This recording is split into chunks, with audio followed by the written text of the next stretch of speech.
तुला राशि वाले बंधु, आप सभी का बहुत बहुत स्वागत है तुला राशि भिंड यूट्यूब चैनल में। तो तुला राशि वालों, ध्यान से सुनिए। होली से पहले या होली के दिन भूल कर भी किसी को मत दे देना अपनी ये दो चीजें आपने यदि किसी को यूं ही दे दी, जाने अनजाने में, या दान भी कर दी या प्रयोग के लिए दे दी, चाहे किसी अपने को ही क्यों न दें, अपने भाई बंधु और अपने मित्र सखा किसी को भी दे दी, तो आप अपनी बर्बादी स्वयं अपने घर में लेकर आएंगे। जी हाँ बंधुओं, शनिदेव, सूर्यदेव और आपके पितृदेव का क्रोध आपके ऊपर बरसेगा। जी हाँ बंधुओं, नकारात्मक ऊर्जा चारों तरफ से आपको घेर लेगी और होली के बाद आपके बुरे समय की शुरुआत हो जाएगी। जी हाँ बंधुओं, और ये सारी बातें हम आपको यूं ही नहीं कह रहे हैं, इन सारी बातों को कहने के पीछे पूर्ण ज्योतिषीय आकलन है और आपकी राशि और आपकी कुंडली की ग्रह की स्थितियों के आधार पर हम ये बातें आपको बता रहे हैं। जी हाँ बंधुओं, याद रखना कि ठीक 14 मार्च के दिन जहां होलिका दहन होगा, वहीं सूर्य देवता भी राशि परिवर्तन करेंगे और राशि परिवर्तन करके पहुंच जाएंगे राहु के साथ, और वहीं पर बुध और शुक्र भी मौजूद हैं। यानी कि यह बहुत ही खतरनाक तालमेल होगा सूर्य देवता का राहु के साथ। याद रखना कि राहु एक ऐसा ग्रह है जो सूर्य देव को भी ग्रहण लगा देता है। कलयुग का राजा है, महाशक्तिशाली है। वैसे तो राक्षस ग्रह है, क्षुद्र है, छाया है, परंतु सूर्य को भी ढक देने की शक्ति रखता है। तो ऐसे में यदि आपने ये भूल कर दी कि इन दो चीजों का चुपचाप बिना जाने या अनजाने में लेन देन कर लिया, तो आप निश्चित तौर पर सूर्य देवता के क्रोध के भाजन बन जाएंगे और पितृदेव और शनिदेव भी आपको निश्चित तौर पर क्रोधित हो जाएंगे, आपकी जिंदगी खराब करने लगेंगे, आपके ऊपर नकारात्मक प्रभाव देने लगेंगे। अब कौन सी है ये दो चीजें, साथ ही साथ इन दोनों चीजों का आपसे क्या संबंध है। और एक बात हम आपको और बता दें कि जब बुरा समय आने को होता है तो पहले ही इंसान की बुद्धि हर ली जाती है, इसीलिए विनाश काले विपरीत बुद्धि। कारण इसका यह होता है कि जैसे कि अगर किसी को यह कहा जाए कि तुम्हें सफेद रंग किसी को नहीं देना है, तो उसके आसपास ऐसा वातावरण बनता है कि लोग उससे सफेद रंग की ही मांग करते हैं, सफेद रंग के कपड़ों की मांग करते हैं, खाने पीने के लिए सफेद रंग की चीजें, मिठाई वगैरह, शक्कर है, चावल है, ऐसी चीजों की मांग करने लगते हैं। और फिर उसे कभी जाने में कभी अनजाने में यह भूल हो जाती है कि वह उठाकर इन चीजों को दूसरों को दे देता है, और यहीं से उसके बुरे समय की शुरुआत हो जाती है। इसीलिए विनाश काले विपरीत बुद्धि बात जो कही गई है शास्त्रों में, वह चरितार्थ हो जाती है। तो अब ऐसे में जरूरत पड़ती है सही ज्ञान की, मार्गदर्शन की। मार्गदर्शन का मतलब ही है कि आने वाली बाधाओं और अड़चनों को पहले ही बता दिया जाए और सतर्क कर दिया जाए, सावधान कर दिया जाए। तो यही कार्य आज हम इस कार्यक्रम में करने वाले हैं। हम आपको बताएंगे 4 ऐसे कार्य जो आपको होली से पहले और होली के दिन भूल कर भी नहीं करने हैं, गलती से भी नहीं करने हैं।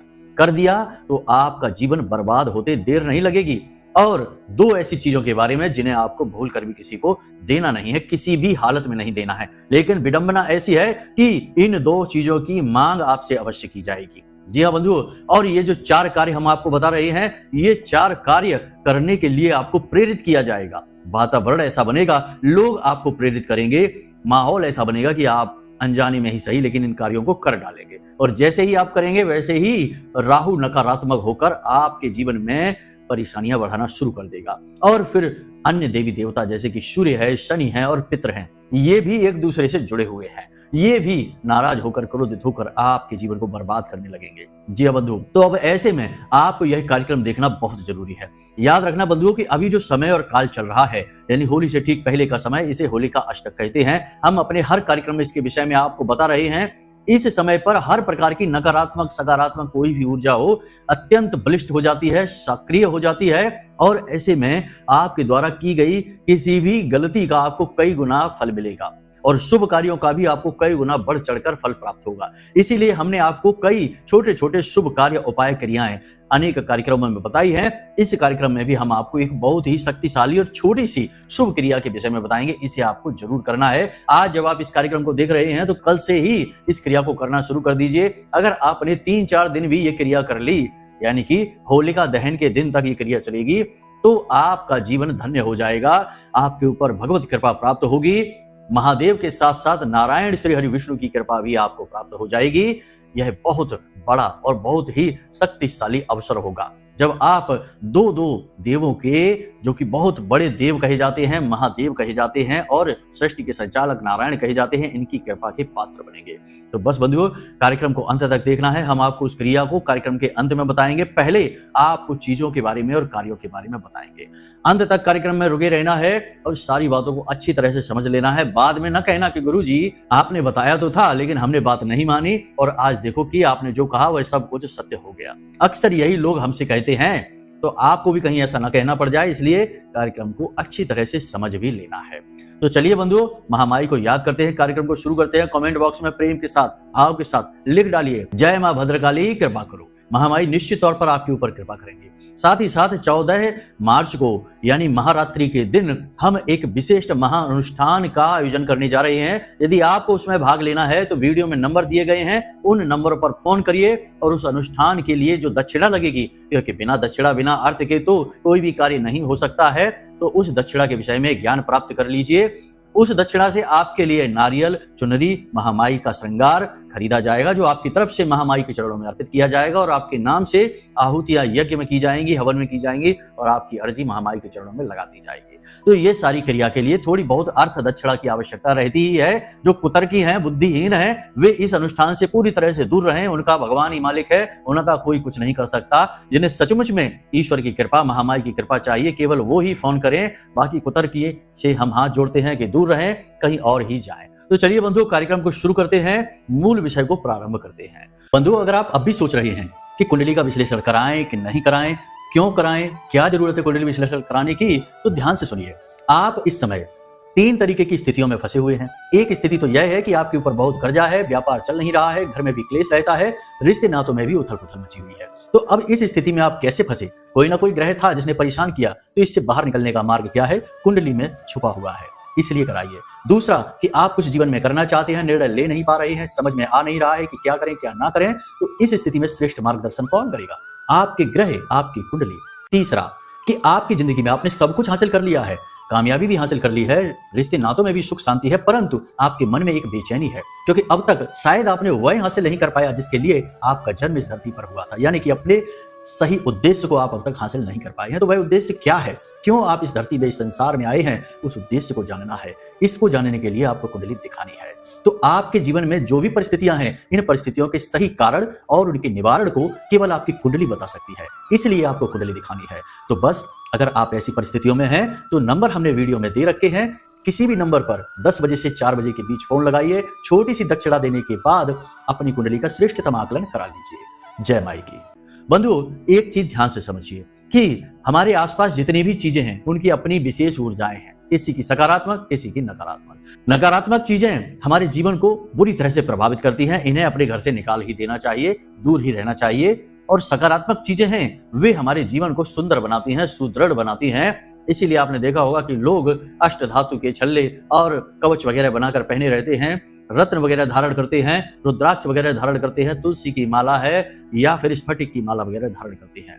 हम तो आपसे यही कहेंगे कि यदि आज आप इस कार्यक्रम को देख रहे हैं तो सबसे पहला कार्य तो यही कर लें कि महामाई, महाविद्या, मां बगलामुखी की हल्दी की माला आज ही धारण कर लें। यदि नहीं कर सकते हैं या आपको जानकारी नहीं है, ज्ञान नहीं है, तो आज ही बाजार चले जाएं, पूजा घर की जो दुकानें होती हैं जहां से पूजा वगैरह का सामान मिलता है, हल्दी की माला लेकर आएं, शुद्ध हल्दी की माला हो और उसे 24 से 48 घंटों के लिए सरसों के तेल में डुबा कर रख दें, महामाई के चरणों में रख दें और उसके बाद उसे निकाल कर अच्छी तरीके से साफ करके गंगा जल से धो के उसे अपने गले में धारण कर लें। हल्दी की माला इस दुनिया का, इस ब्रह्मांड का सबसे बड़ा रक्षा कवच है।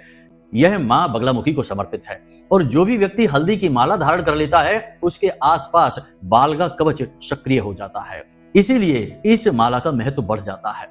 यह बालगा कवच आपको हर एक नकारात्मकता से दूर रखेगा, हर एक नकारात्मक शक्ति को काट डालेगा, आप तक पहुंचने ही नहीं देगा। फिर काय का नजर, टोना टोटका, काय की तंत्र विद्या कुछ भी आपके पास आएगी ही नहीं, सब कुछ दूर भाग जाएगी। तो ये क्रिया तो आप आज कर ही लें जब आप इस कार्यक्रम को देख रहे हैं या फिर कल कर लें। कोई भी विशेष नियम, विधि विधान या फिर विशेष दिन की आवश्यकता नहीं है। अभी जो दिन चल रहे हैं इन दिनों पर मां बगलामुखी की ऊर्जा भी चरम सीमा पर है और इसका भी आपको लाभ प्राप्त हो जाएगा। जी हाँ बंधुओं, तो यह एक कार्य हो गया। दूसरा कार्य आपको यह है कि प्रतिदिन मंदिर में जाएं और इन दिनों में मंदिर में जाएं और दान पात्र में एक छोटी सी रकम, जितना आपका बने, 5 रुपए, 10 रुपए, 20 रुपए, उस रकम को मंदिर के दान पात्र में दान अवश्य करते रहें, क्योंकि इसके बाद जो मंदिर में अनुष्ठान होंगे, पूजा पाठ होंगे, भंडारे होंगे, गरीबों को भोजन कराया जाएगा, जो बाहर भिखारी बैठे रहते हैं उन्हें भोजन कराया जाएगा, प्रसाद दिया जाएगा, उस सब में आपके द्वारा दी गई राशि का प्रयोग हो जाएगा और बिना कुछ किए ही आपको दुनिया भर का पुण्य प्रताप फल दैवीय कृपा प्राप्त हो जाएगी।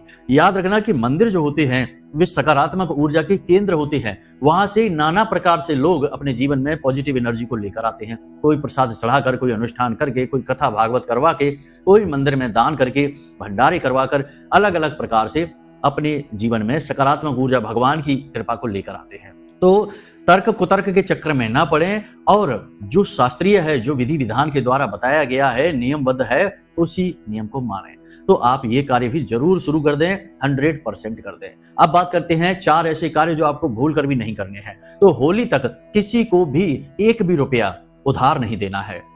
एक बात हम आपको बता दें कि रुपए उधार देने की बात आज हम आपको बता रहे हैं और 24 घंटे के अंदर अंदर आपके पास कोई ना कोई पैसा उधार मांगने आएगा। 100% ये बात लिख कर आप रख लीजिए। यदि आप आज इस कार्यक्रम को देख रहे हैं, 24 घंटे के अंदर अंदर कोई ना कोई पैसे आपसे मांगेगा जरूर। आपको पैसे देने नहीं है जब तक कि होलिका दहन यानी 14 तारीख तक। 15 तारीख को आप दे देना। 14 तारीख को सूर्य देवता का भी राशि परिवर्तन है और मीन संक्रांति है, तो उस दिन के बाद आप दे देना, लेकिन उससे पहले नहीं। तो पैसे को दबा कर रखना है, संभाल कर रखना है, यह बहुत ज्यादा जरूरी है। दूसरा कि आपको अपने स्वास्थ्य के साथ बिल्कुल भी लापरवाही नहीं करनी है। याद रखना कि यह पूरा वर्ष मंगल को समर्पित है और मंगल का पहला जो आपसे डिमांड है, मांग है, वह यह होती है कि आप अपने स्वास्थ्य के बारे में सतर्क रहिए, होशियार रहिए, अपनी सेहत को अच्छा, सुंदर, सुदृढ़ बनाकर रखिए।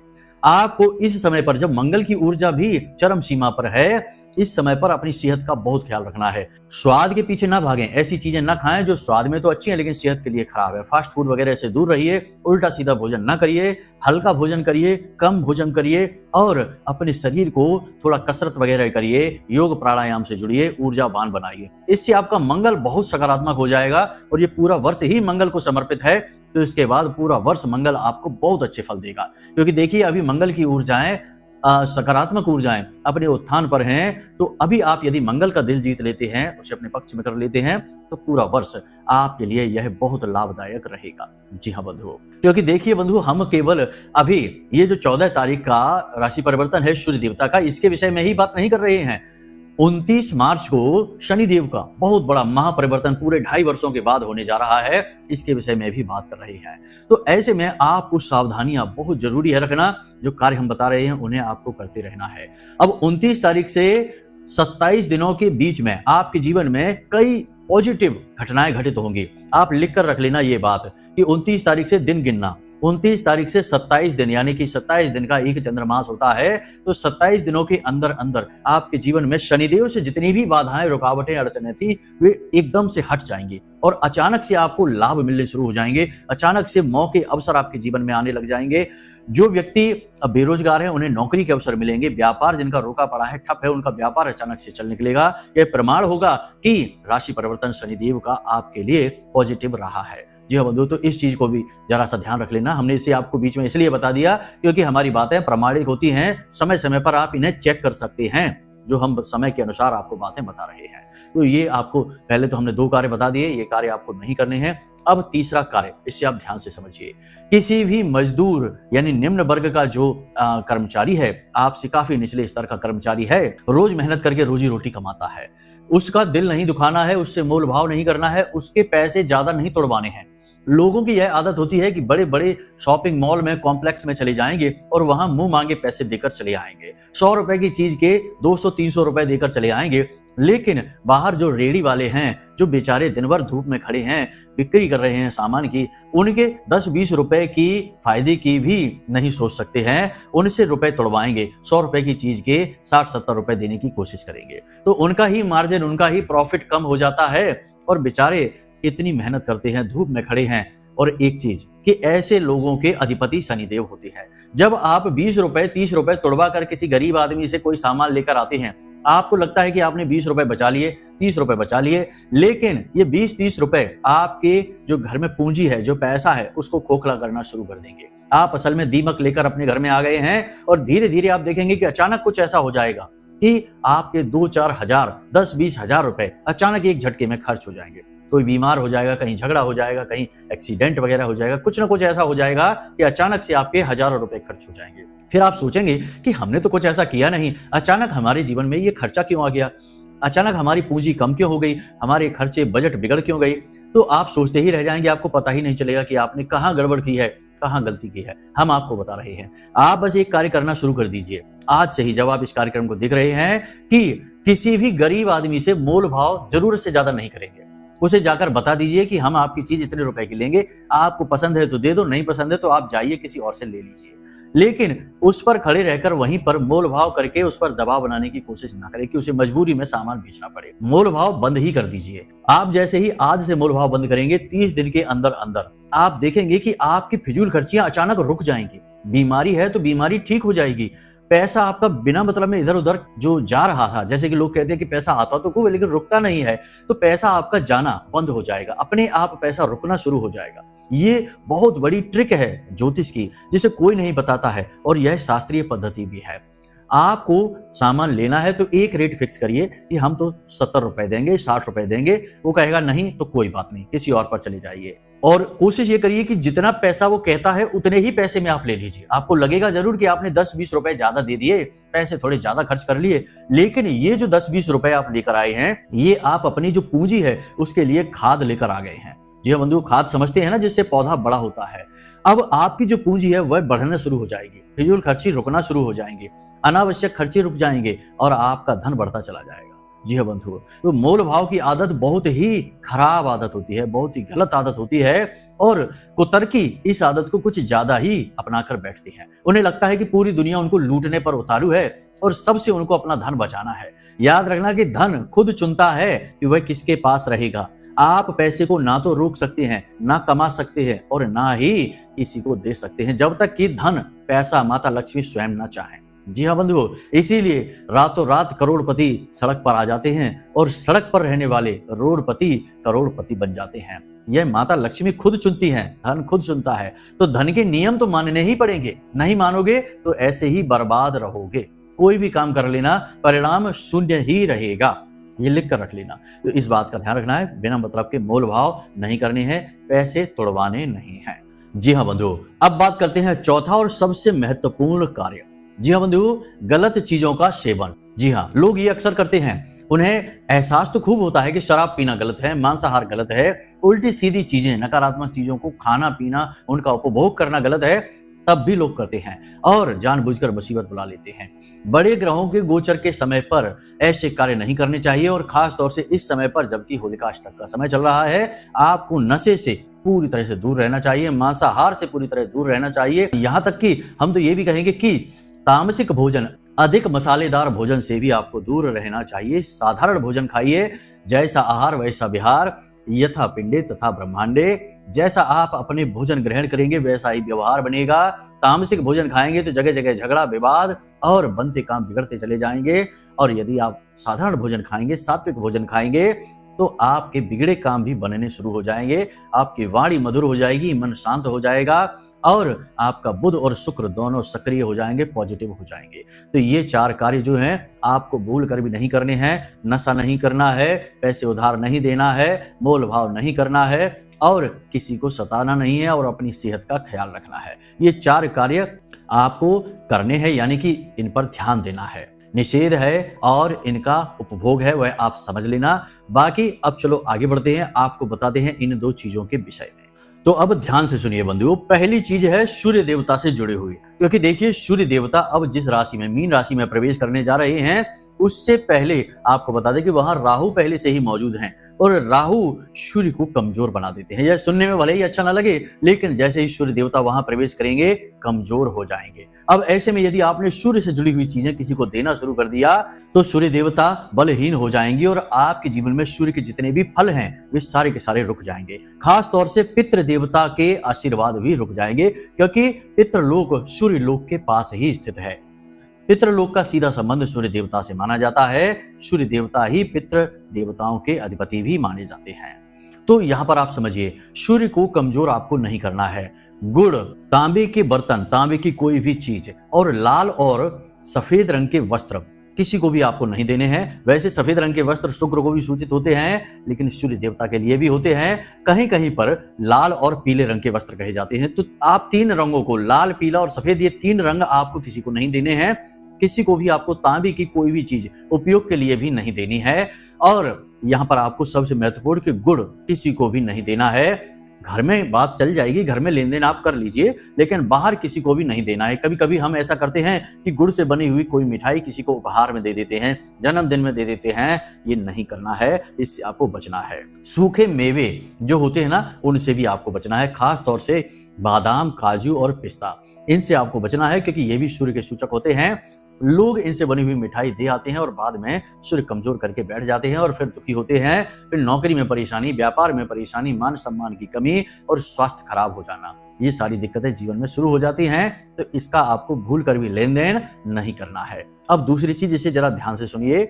इलेक्ट्रॉनिक सामान, घड़ी, मोबाइल या कोई भी इलेक्ट्रॉनिक चीज आपको किसी को भी नहीं देनी है। और मशीनरी भी, जैसे कि आपका वाहन है, आपके उपकरण हैं, आप किसी भी तरीके का लैपटॉप है, मोबाइल है, कुछ भी उपयोग करते हैं, इलेक्ट्रॉनिक सामान, मशीनरी का सामान, ये आपको किसी को भी नहीं देना है, ना तो प्रयोग के लिए और ना ही यूं ही हमेशा के लिए। दान भी नहीं करना है इनका। दान मंदिर में किया जाता है, मंदिर के बाहर का दान लेन देन ही कहा जाता है। यह आपके व्यवहार को बढ़ा सकता है, परंतु आपके पुण्य धर्म को नहीं बढ़ाएगा। वह तभी बढ़ाएगा जब आप मंदिर में जाकर दान करें। इसीलिए ग्रहों से जुड़ी हुई चीजों के दान का जो विधान है वह मंदिर में होता है, मंदिर से बाहर नहीं। तो बाहर आप इसे लेन देन ना करें। सबसे महत्वपूर्ण कि अपना वाहन किसी को भी नहीं देना है, ना तो चलाने के लिए और ना ही उपयोग करने के लिए, घर पर किसी के रखने के लिए भी नहीं देना है, अपने ही घर पर रखना है। लोग अक्सर ऐसा करते हैं कि उनके घर पर जगह की कमी है तो अपना वाहन किसी और के घर में रख देते हैं। ये भी आपको नहीं करना है। इससे भी वह उसकी ही सीमा में पहुंच जाता है, उसके ही प्रयोग में आ जाता है। अब वो प्रयोग करे या ना करे वो एक अलग बात होती है। तो इन चीजों का आपको ख्याल रखना है। एक और खास बात कि आपको काले रंग का और नीले रंग की कोई भी वस्तु किसी से मुफ्त में नहीं लेनी है। ये विशेष बात आपको ध्यान रखनी है। कब तक? 14 मार्च तक, यानी होलिका दहन के दिवस तक आपको यह चीज याद रखनी है कि काली और नीले रंग की, गहरी नीले रंग की कोई भी वस्तु किसी से आपको मुफ्त में नहीं लेनी है। यदि कोई दे देता है तो उसे पैसे जरूर दे देना है। इस बात का आपको विशेष ध्यान रखना है। अब ध्यान से सुनिए कि एक विशेष क्रिया, आज जब आप इस कार्यक्रम को देख रहे हैं तो आज से ही, यानी अब रात है तो फिर कल से ही सुबह के समय आप ये कोशिश करें कि एक अनार बाजार से लेकर आएं और उस अनार के रस को निकालें और उसमें थोड़ा सा शहद मिला दें और उस अनार से भोलेनाथ का अभिषेक शुरू कर दें। आज जब आप इस कार्यक्रम को देख रहे हैं तो आज से ही कर दें। यदि व्यवस्था हो सकती है तो अनार का रस घर पर ही आकर निकालें, बाजार से ना लेकर आएं। अनार का अभिषेक शहद मिला हुआ यदि कोई व्यक्ति भोलेनाथ को अर्पित कर देता है तो इससे ना केवल भोलेनाथ अत्यंत प्रसन्न हो जाते हैं, बल्कि नारायण श्री हरि विष्णु भी बहुत ही खुश होते हैं, मुस्कुराने लगते हैं। शास्त्रों में कहा गया है कि अनार का अभिषेक भोलेनाथ को किया जाता है और भगवान विष्णु मुस्कुराने लगते हैं। भले ही योग निद्रा में क्यों ना हो, वहां भी मुस्कुराने लगते हैं। तो ये बहुत बड़ा प्रयोग है। इसे आप कर सकते हैं, जब चाहे तब कर सकते हैं, लेकिन इस समय पर करेंगे, होलिका अष्टक के समय पर, तो इसका आपको कई गुना बढ़ चढ़कर लाभ प्राप्त होगा। जी हाँ बंधु, तो बस इन प्रयोगों को आप करें, इन सावधानियों को बनाकर रखें और हर एक बात को समझकर उसे अपने जीवन में उतारें। तभी कोई भी बात, कोई भी ज्ञान फलित होता है जब उसे जीवन में उतारा जाता है।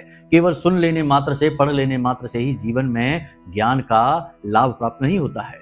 तो उम्मीद करते हैं कि आप सारी बातें हमारी समझ चुके हैं। अब यदि कोई मन में प्रश्न उठता है तो आप, हमने जो वीडियो में नंबर दे रखे हैं, उन नंबरों पर फोन करके जानकारी प्राप्त कर सकते हैं। महा अनुष्ठान में शामिल होना चाहते हैं तो उसके लिए भी जानकारी ले सकते हैं। और यदि आपको कुंडली विश्लेषण कराना है तो उसके लिए भी आप इन्हीं नंबरों पर फोन करिए जो हमने वीडियो में दे रखे हैं। तो चलिए बंधु, आज के इस कार्यक्रम को यहीं विराम देते हैं। हमेशा हंसते रहिए, मुस्कुराते रहिए, सकारात्मक रहिए और महामाई पर अपनी आस्था और विश्वास बनाकर रखिए, क्योंकि आपका उद्धार तो माई के हाथों से ही होना है। तो प्रेम से बोलिए जय माई की। माता रानी आपका कल्याण करें। धन्यवाद।